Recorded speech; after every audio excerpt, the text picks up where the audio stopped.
Hello! 1 week ago we were finishing the 26th Eurovision, and what an edition it was!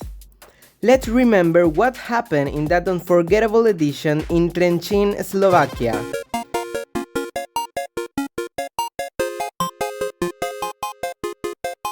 39 countries participated, and it had 2 semi-finals full of excitement, shock non-qualifiers, and a bunch of quality entries like we've never seen before.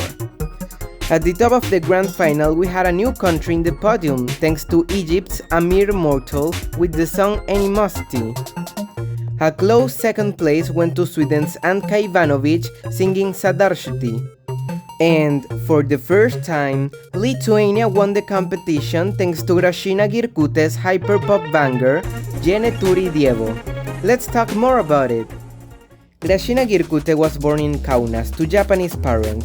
She was homeschooled until her parents found out about her musical talent, sending her to an academy. Eventually, she would find love for avant-pop music, starting at 18 years old, but properly starting a career at 23 in year 13. She joined the Lithuanian selection for Eurovisn't 14 with the song Aukščiausias Prastanis, which did not advance to the semi-finals. A friend of hers worked in TRM and invited her to sing for the Moldovan selection of Eurovisn't 14.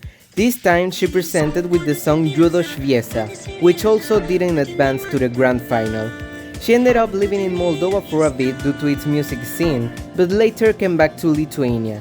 And in year 26 she was invited to NAC 26 due to being a prominent artist that sang in Lithuanian. Neturi Dievo is a hyperpop song that explores the concept of spirits and their consciousness after passing into the afterlife. It's a song inspired by occultism, which is a fascination of Gražina, and it's written entirely in Lithuanian, with a couple of Japanese and Romanian lines, 2 languages that have been very important into her life. The song managed to win the jury vote with 12 points from Slovakia, Australia, France, and San Marino, and it got third in the televote with 12 points from Guias. This was enough to make it the first Lithuanian entry to ever win the contest, after 23 participations and 22 grand finals. However, it's time we move on to this new edition. LRTN has worked together with the admins and the confirmations have already opened.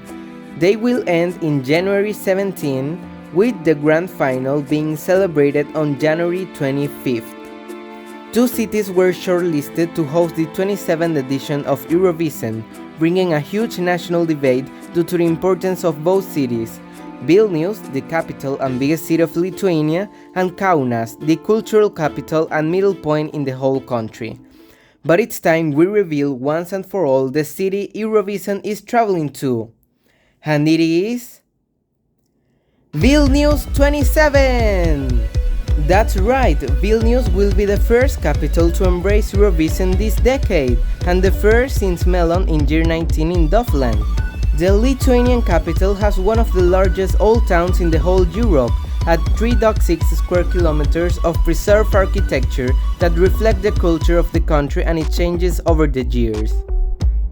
The city hosted Catvision 11, the first Eurovision-related event to be hosted in the country, and we're ready to host an even bigger event with Eurovision 27. This show will be hosted in the LRTN Arena, the historic venue for all Lithuanian national finals. The arena will be expanded to grand capacity for 12,000 spectators, as well as the green room, but all of the team has lots of experience with song-related contests, and they'll make an amazing experience for edition 27. But what countries have already confirmed participation? Which ones have selected an artist or an entry? And who will be the host, or what will be the team? Well, these questions will be answered in future videos, so don't forget to stay tuned to Eurovision this week, and see you the next episode.